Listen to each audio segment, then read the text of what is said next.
everyone, this is Mindy for Lawnfawn, and in today's video I'm going to be doing some hot foiling with the Stitched Trails die and using the Just Plain Awesome stamp set to create my card. I'm going to start out by stamping my images, so I picked out a bunch of the images off of the Just Plain Awesome stamp set and also added in some clouds that I will be using in my background.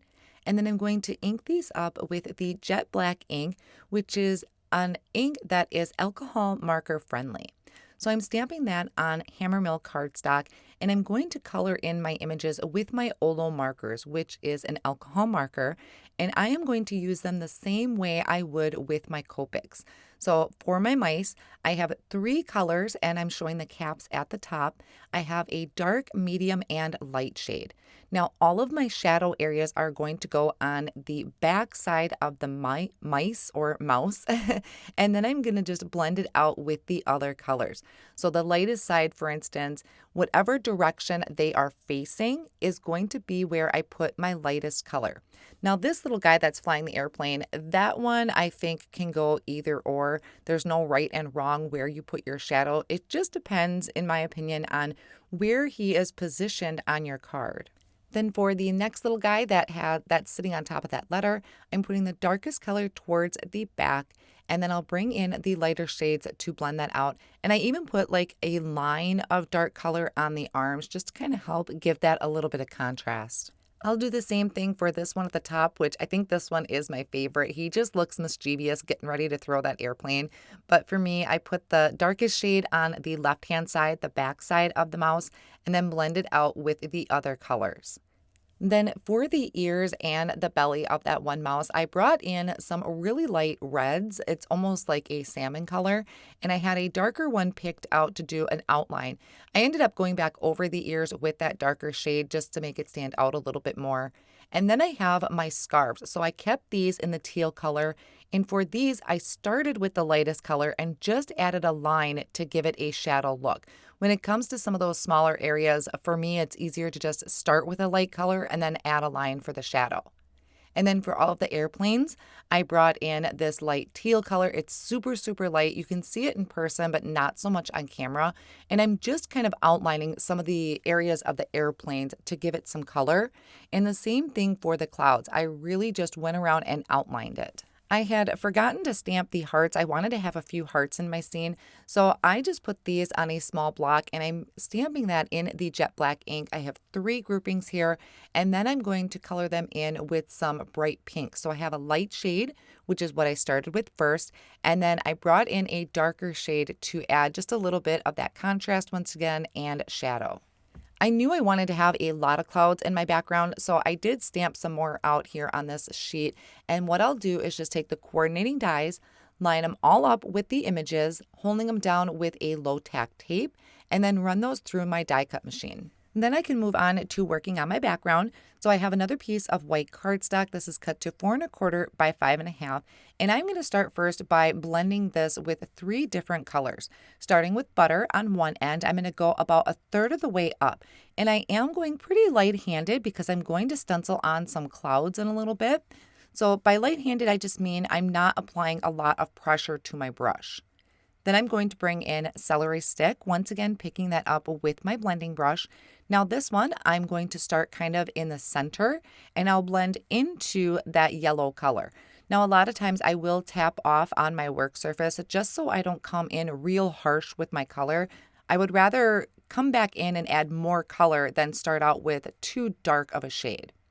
Then for the last one here, I'm bringing in Mermaid, once again starting at that other end, and I will just blend into that green. So now that I have this light background, I'm going to take this over to my magnetic work surface. I added a little bit of repositionable tape to the back, and that's going to hold that down on top of my magnetic work surface. And I'm going to use the slimline cloudy stencil to add my clouds. So I started off on the right-hand side of the stencil, and I'm going to blend on towards the top there, mermaid ink. Then I'm going to just take my stencil, shift it down and over a little bit, so I'm kind of working more in the middle of the stencil. Once again, bringing in that mermaid ink, but going just a little bit lighter handed with it. And then shift that stencil down again and over and come in again even more light-handed with that mermaid. Now I shifted it and I actually flipped the stencil so I can get more use out of the stencil. This time I'm coming in with celery ink, going light-handed again. I'm not coming in too harsh. It's really surprising how easy these clouds come out or pop up off of the background when you even don't have to apply a lot of pressure. Then I'll just kind of shift that down and over. And this last one here, I'm going to use that butter color. I'm going to take my background over to my splatter box and I'm going to just add a drop of water to my work surface and pick up some white paint and mix that together with the water. I'm going to add white splatters to the background, and sometimes when you first pick up your white paint mixture, it may come in a little too harsh. So what I like to do is kind of tap off on that paper towel I have in my splatter box and then come in with some lighter splatters.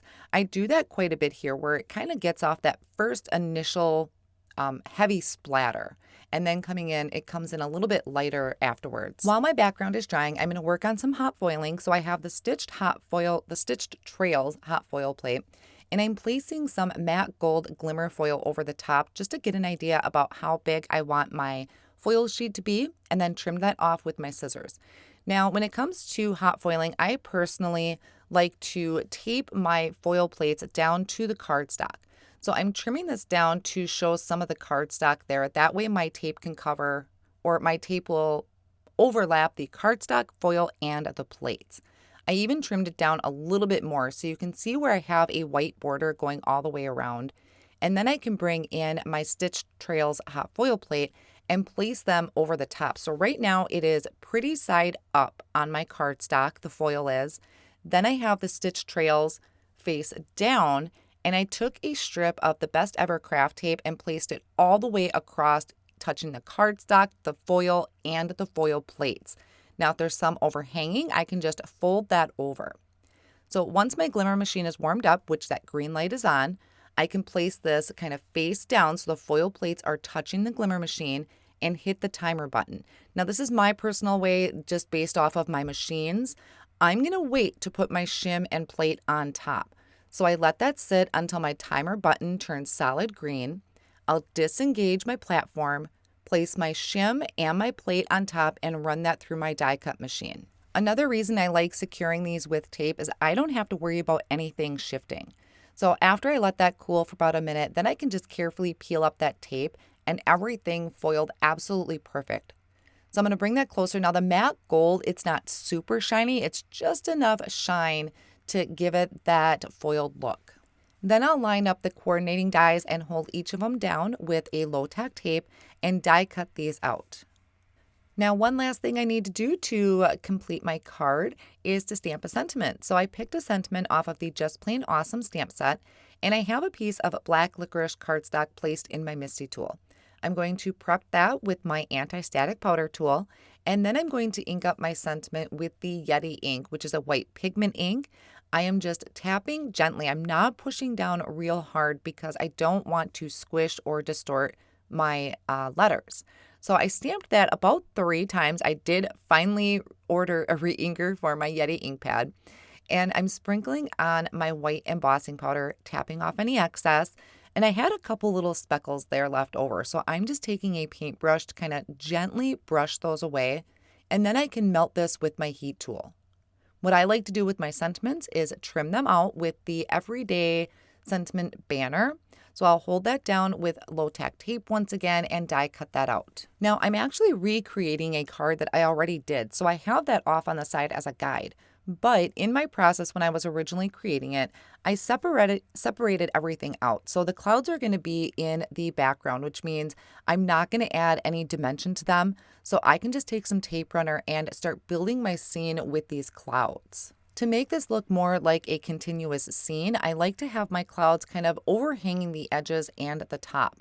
So that's what I'm doing here, just kind of scattering them around my card front and then adding a couple in the middle.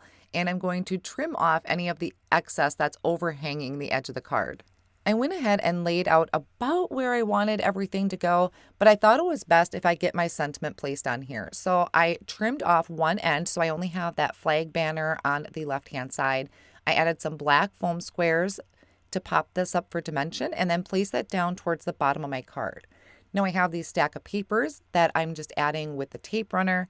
And then I can start bringing in my foam squares and popping up my mice. So this little guy is going to go down at the bottom like he's got paper ready to fold up more airplanes. To attach my stitched trails, I had started using liquid glue, which I found super tedious. So an easier way is just taking some tape, some little pieces of tape, and taping them to the back of my mice. So I did that for all of the mice that I was going to have the stitched trails with. And then I went through and started adding foam squares to the back of the mice, and I even trimmed down my foam squares into little bitty strips to add behind those stitched trails because I don't want those to kind of be loose hanging in the air. I wanted them to have that lift just like the mice did. So I went through and did that for all of the mice where I just added the foam squares behind everything and then placed them on my card front. Now, a couple finishing touches that I forgot to do in the video was I added white gel highlights to the mice. You'll see that in the final picture. I do add the hearts on screen here, but I forgot that I wanted to add a Prisma glitter to them. So all I did off screen was kind of color them in with a Quickie glue pen and then sprinkled on some Prisma glitter to add that sparkle. But those steps are totally optional, so you could go with or without adding the white gel highlights and the glitter. But that finishes off my card project for the most part for today. I hope you enjoyed today's video and card inspiration. I want to thank you so much for joining me today, and I'll see you again real soon.